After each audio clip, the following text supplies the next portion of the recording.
What's going on YouTube? My name is Brad and I got a little bit of a different kind of video for y'all today. It happens to be my favorite rapper's birthday. Y'all saw the title, so y'all should know who it is. Happy birthday, PnB Rock. I've been a huge fan of his ever since he came out, but ever since he died, I met so many people who haven't known that much about him. Either they've heard of him but don't know his story and why he was important, or they just don't know of him at all. So as a little birthday gift to my favorite artist, I'm gonna tell his story, how I came to cross paths with his art, and what could be coming from him posthumously down the pipe.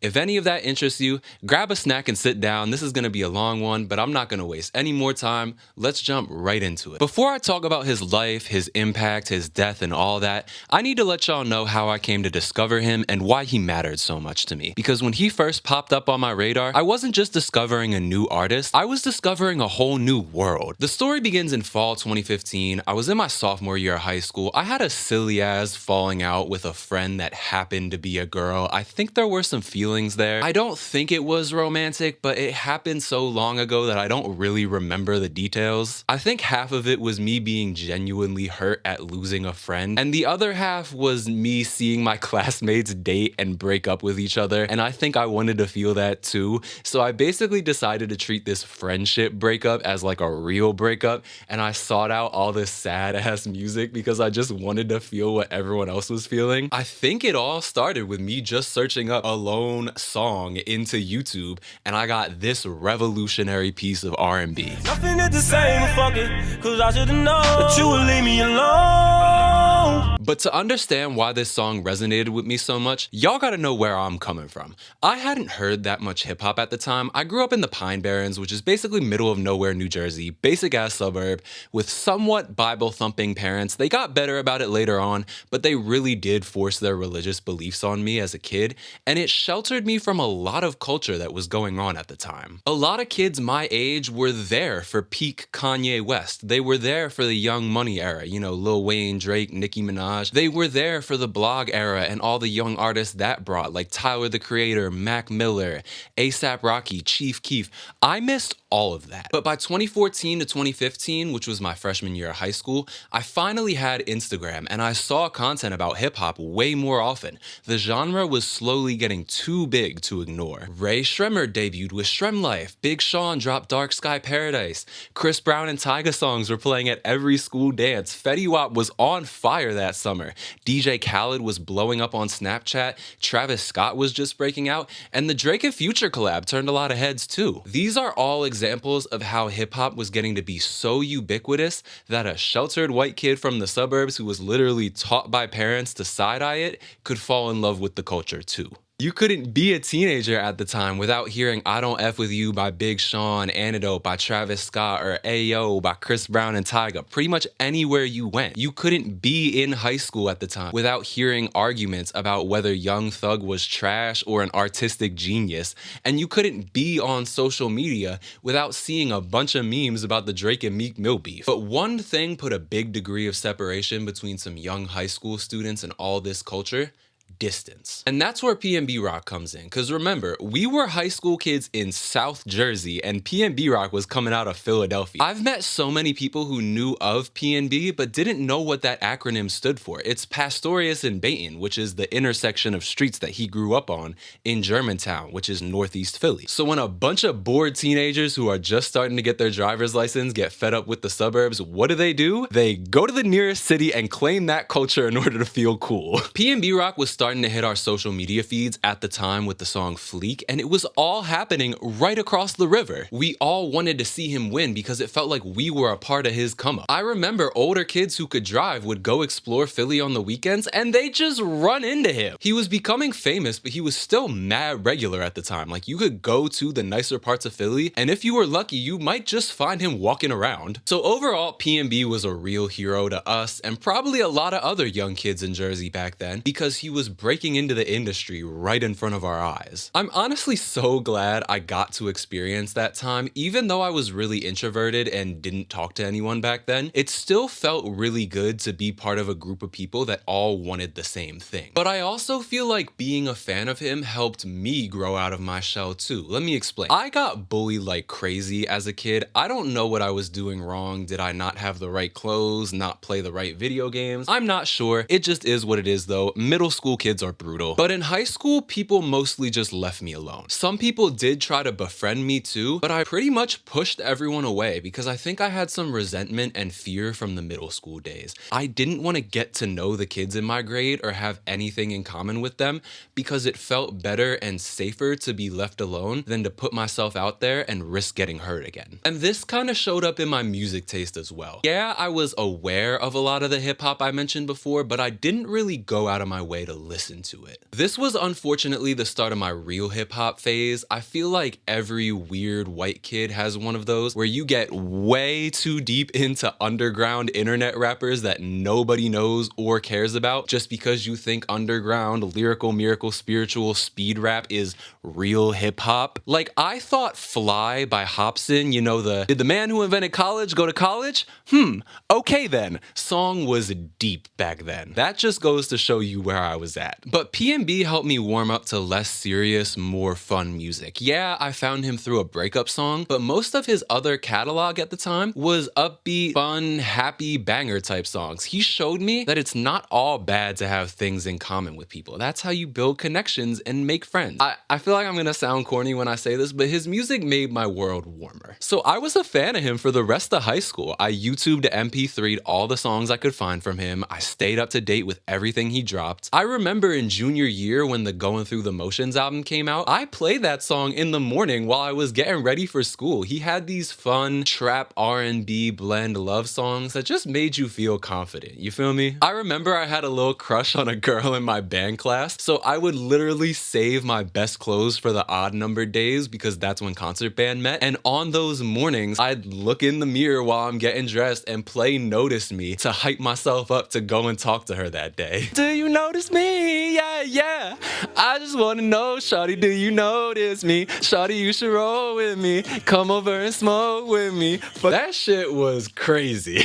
But I never shot my shot with her. I was still too shy. But then he dropped Catch These Vibes during my senior year at the end of 2017. And by then I had a SoundCloud account, so I could actually listen to the whole thing without having to YouTube MP3 it. But I wasn't really feeling this one though. I was still dealing with some after effects of the real hip hop phase, and I guess I was just kind of mad that he went fully industry. And I also felt like the album kind of dropped off in quality during the second half, but tracks 2 to 8 Tracks 2 to 8 are literally a legendary run for him. It's some of his best songs ever, back to back to back. But even after him disappointing me with that release, he never really left my rotation. He wasn't really a strong albums artist. He wasn't the type of dude who you spin their albums over and over again looking for lyrical themes and stuff like that. But he knew his way around a hook, and he always had a song you could relate to no matter what you were feeling. He's the only artist I can honestly say I never stopped listening to since I found out about him. Like I said, maybe I didn't spin his albums cover to cover all the time, but in every playlist I've made, there's always been at least one PnB song in my rotation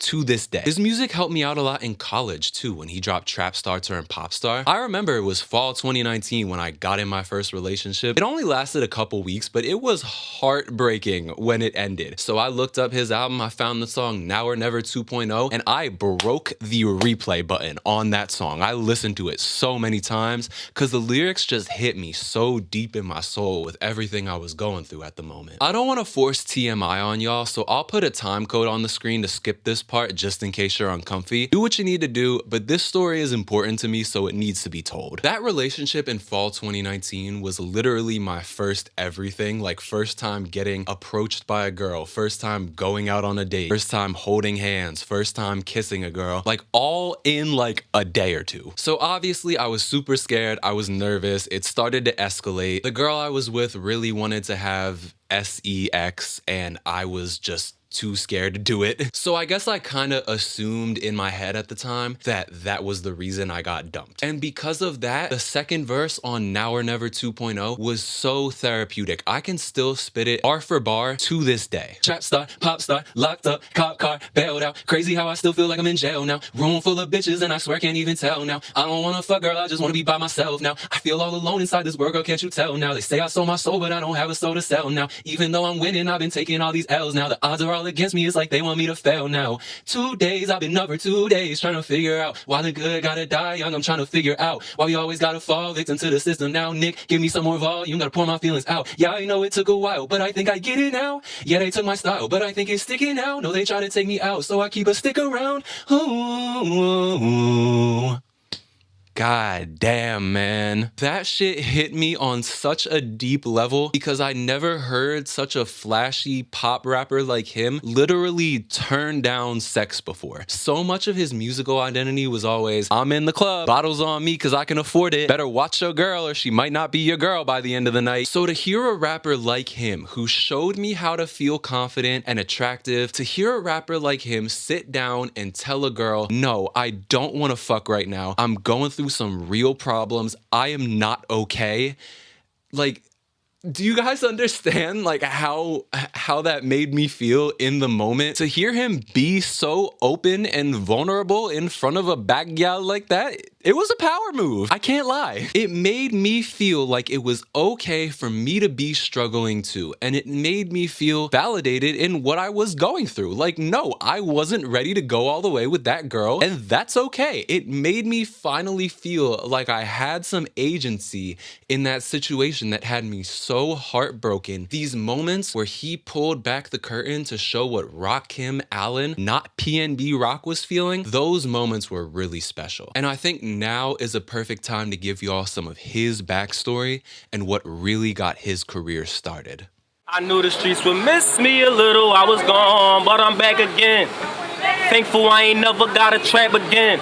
And I won't never put my hands behind my back again. All my days in jail is over, I ain't going back again. The main takeaway I want you guys to have from this video is that PnB Rock was something special. It might not seem like it now, but his come up and initial run in the spotlight was unprecedented for the time. And he set a lot of trends that damn near every rapper today follows. He wasn't just another street rapper or a singer that got lucky. He had a style that was all his own, and to understand what made that style so special, you kind of have to understand Philly. Philly has been such a chronically overlooked city for music for such a long time. It's so rare for people to blow up from here because New York is literally right above us. But our city did have two huge moments in history: Philly soul and battle rap. Philly soul is a whole other story that I don't have time to go into in this video, but just know people like Billy Paul, Teddy Pendergrass, and Patti LaBelle are just three of a long list of R&B legends that have called the city home. But Philly rap never quite took off like that because our sound was always real raw, guttural, grimy street music. And I also feel like we suffered from, yet again, proximity to New York where hip-hop was literally born. So I feel like the movers and shakers in the industry kind of just saw Philly as like a lesser New York. I mean, Will Smith made it out, Eve is a legend in her own right, Beanie Siegel had a good run back in the day, and Black Thought's from Philly too. He tops a lot of best rapper of all time lists. But by PnB's time, those guys were kind of in the past. PnB's sound had morphed into that raw, grimy street rap I mentioned earlier that honestly wasn't very marketable,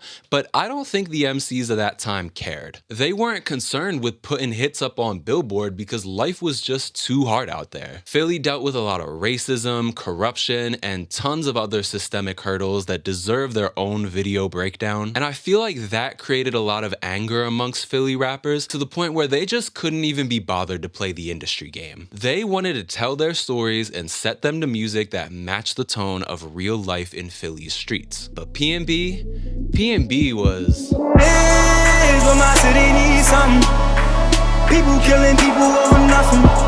I swear it's like every day I wake up. PnB Rock took Philly's pain and put it into smash hits. This style is so common nowadays, but he was one of the first guys to sing about real street shit. That was revolutionary back in the day. Or you were an R&B rapper who sang and made hits for the ladies. PnB was the first guy to do both by putting real street tales over hooky melodies that you couldn't get out of your ear. PnB was the first guy to do both by putting real street tales over hooky melodies that you couldn't get out of your ear. I mentioned Fleek was his first hit outside the city, but he got noticed before that with his track My City Needs Something. This was a perfect example of what I mean when I say he put Philly's pain into hit records. It was an anthem against gun violence that brought the whole community together for a music video, and it did an amazing job getting some eyes on him. Any other rapper would have spit a raw, gritty verse with crazy rhyme schemes and double entendres to address this topic, which is commendable, but that style didn't get the wider public's attention. Rock simplified the lyrics, kept the message, and set it to a melody that you couldn't forget, and that formula made him impossible to ignore. He ran that same play again at a bigger level a couple years later when he did the song Too Many Years with Kodak Black. He wrote this hook when he was 19, running around in the streets, going back and forth to jail. Eventually, he got hit with a drug possession charge and did 3 years, which knocked out some pretty formative years of his life. Like, think about it, 19 to 22 is a special time of growth for a lot of people, and he spent that time upstate in a cell, fed up with his life and wondering how he got there. So he put all his pain into writing that hook, and everyone on his cell block loved it. Everyone in jail was telling him, you gotta go home and record this, you gotta go crazy, and he did exactly that. If you ask me, his sound led to the whole ghetto gospel trend we saw take off in 2019 with, Rod Wave, Polo G, and other artists like that. Before him, if you were a street rapper, you couldn't really toe the line between singing and rapping without giving up your image, but PnB towed that line perfectly and maintained his image the whole time. But unfortunately, that perception and his commitment to it is what wound up taking his life. And it's like, bro, I got security, but I don't got security. You feel me? Like, Yeah. I be on my shit too, you feel me? So I be on angles. I'm already watching everything that's going on, so it's gonna be kind of hard for you to get me because I used to do the same shit. I remember the night we lost PnB Rock like it was yesterday, and I don't think I'm ever gonna forget. It was like 7 or 8 at night. I was downstairs eating dinner, and I saw on Instagram PnB Rock shot in LA. I remember telling my sister, like, holy shit, PnB Rock got shot, say a prayer. But in the back of my mind, I thought, he'll be okay. Lil TJ got hit like 9 times a couple months ago, and he came out fine. I didn't know it then, but by the time I read that headline, he was already gone. If you guys don't know, it takes some time for events to actually get released as news stories and hit all the blogs. So the shooting happened at around lunchtime, if I remember correctly, but it didn't hit the news until that night. But I remember though, my sister held my hand while I sat and prayed he would make it. She was watching American Idol or The Bachelor or some shit, I don't remember, but she stayed by my side and let me hold her hand. That really helped calm my nerves. And once I felt like everything was gonna be okay, I squeezed her hand one last time, got up, looked at her, said, he's gonna be all right. Then I went upstairs to brush my teeth and get ready for bed. I was ready to knock out and wake up tomorrow morning to headlines like PnB Rock in stable condition, PnB Rock survived shooting in LA. But as I'm walking to my room, I open up Instagram and the first thing I see, rest in peace PnB Rock. I fell down to my knees and wept. God damn it, bro. Why are the emotions getting to me? Like, as I'm trying to recount this shit. I couldn't believe it. When X and Peep died, I was shocked and bummed out. Like, I wasn't all the way sold on their music yet, but I wanted to see where they'd go, and I hated to see them pass. When Juice WRLD died, I was taken aback because I had seen tweets from him and I thought he was getting clean. And when Pop Smoke died, I was pissed off because that whole situation surrounding his death was so petty. But none of these deaths ever brought me to tears.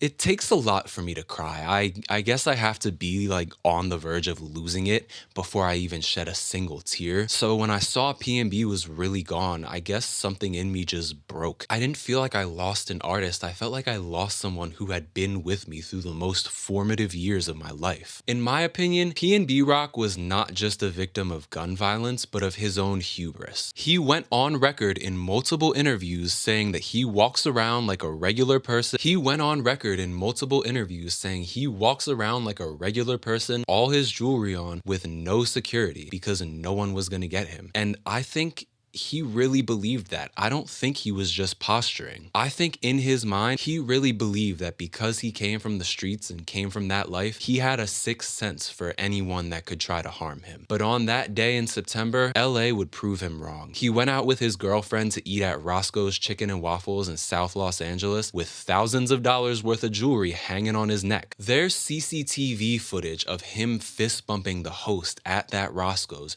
who's allegedly the one who gave his location up. That's so creepy to me that some of the last footage of him alive is him fist bumping the person that sent him to die. Now, people blamed his girlfriend for the incident because she shared their location on Instagram, but that blame was foolish. I understand the initial outrage when the facts of the case weren't all known, but she still gets hate comments about that.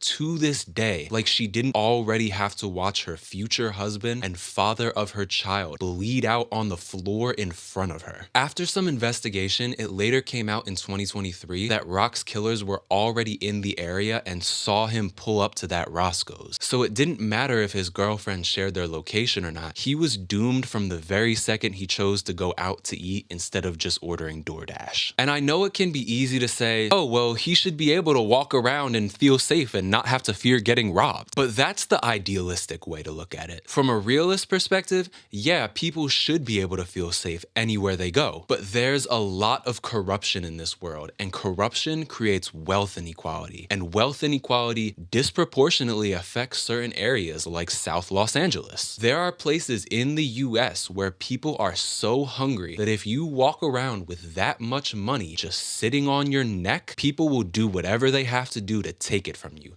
even if that means killing you. So many things needed to be different about that scenario. On the micro level, he could have just DoorDashed the food and ate at his hotel where no one could have come at him. And on a macro level, a lot of things about this country need to change. Any nation that lets people kill each other over scraps of food is a failure in my eyes. We lost an amazing artist and a genuine soul over preventable issues, and I don't know if I'll ever get over it. Woke up with all this shit up on my brain, Trying to stop myself from going insane, I'm grateful for how far I came, But it's still a lot I gotta change, Now, I'd hate to sound like the capitalist I just finished criticizing, but it's been 3 years since PnB died. Usually when an artist passes, some music would have been dropped by now. So what's the holdup? Well, I have an idea, but none of this is confirmed. It's all speculation. I did get this info from people who are closer to his camp than I am, so I'm not just making this up. But just to save my own ass, everything beyond this point is speculative and alleged. My guess is that the lack of PnB releases has something to do with his status in the major label system. Part of the reason his death was so heartbreaking is that PnB was on his way to a real comeback. He had just left Atlantic Records and gone independent literally a week before he died. But what a lot of people don't know about signing to a label is not only do they own your publishing and masters in a lot of cases, but they also own all the music you recorded while you were with them, even if it didn't get released while you were signed to them. So there's definitely not a lack of unreleased PnB music. This isn't an XXXTentacion Bad Vibes Forever situation. It's just that almost all of his vault is owned by Atlantic Records. The only music that would be owned by him independently would be anything he recorded in that week of him being indie before he got shot, if any even exists to begin with. And you guys gotta understand, labels aren't the type to play nice when it comes to ownership of music. The obvious, morally correct thing to do would be to sign the rights to his vault of music over to his team, let them release his songs independently, and let his grieving family make some money off of the work he left behind. But it's not that simple in a label's eyes because they were funding him while he made all those songs. So what they get in exchange is ownership of and rights to release the music he made while he was with them, even after he leaves. So they would rather let no music drop from him and let his name fall into obscurity than let anyone else make profit on those recordings. Some features have come out from him since he passed away, like What's That by T Grizzly Presley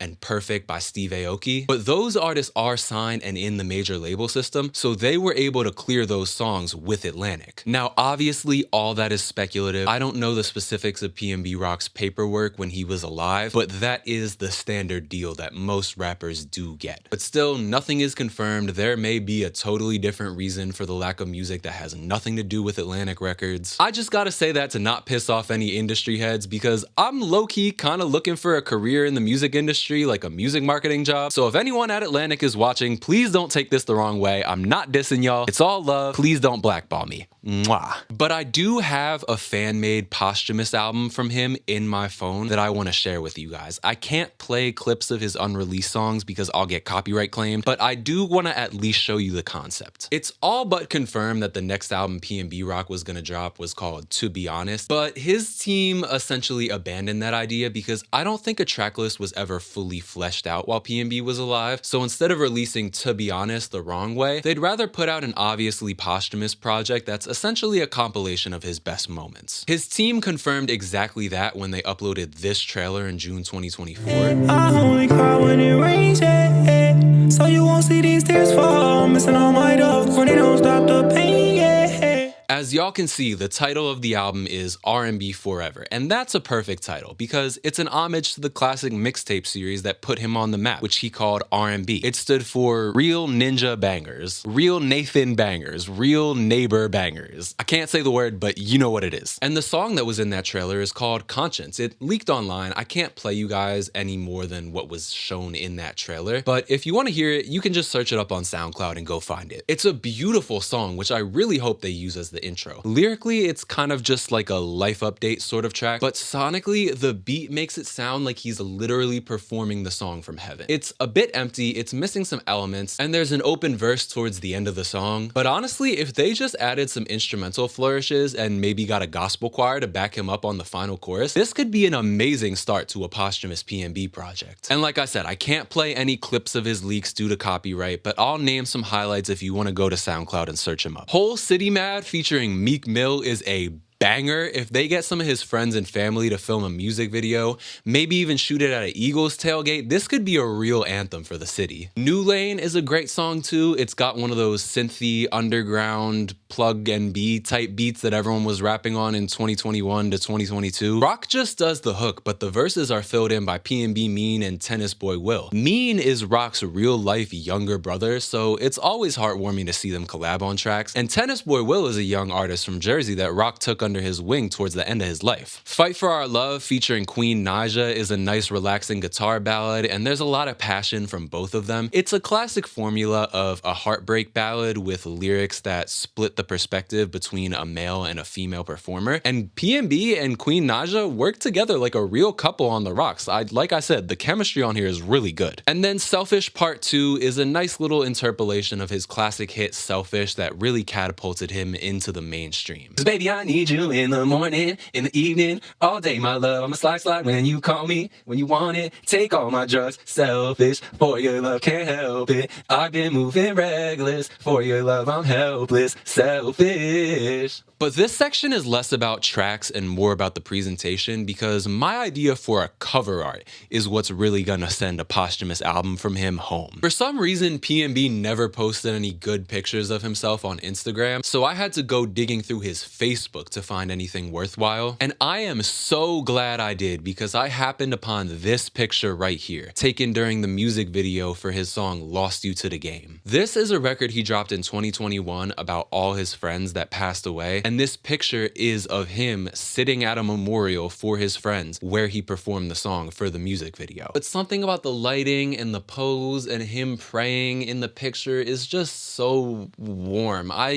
I don't know any other words to describe it. There's graffiti in the background that says R.I.P. Ace, but imagine if they photoshopped that out and changed the graffiti to say, instead of R.I.P. Ace, R.I.P. PnB. Imagine if the cover art for his posthumous album was Rock himself edited to look like he's posing in front of his own memorial. I think that would hit insanely hard and bring a lot of emotions out of people. I really hope someone from PnB's camp sees this and uses that idea. I'd be so happy if they did. Ever since I got somewhat into the music industry in mid-2023, one of my long-term goals has been to somehow help out on a posthumous PnB Rock project, and if his team uses that idea for his album cover, I might just be able to die happy. Ultimately, I just miss PnB and his presence a lot. The game is just not the same without him, so I wanted to take some time to cherish the memories of when he was here. But I think that's just gonna about do it though, because I've rambled for far too long. If you stuck around till the end, you're such a real one. Thank you so much for the support. Drop a comment down below if you got any memories with PnB Rock and his music. I just want this video to be a space for all his fans to gather, show love, and remember who he was and how he changed music. Thank you so much for watching. I hope you guys have a nice night. Be good to yourselves and take care. And to Rock, once again, thank you for everything.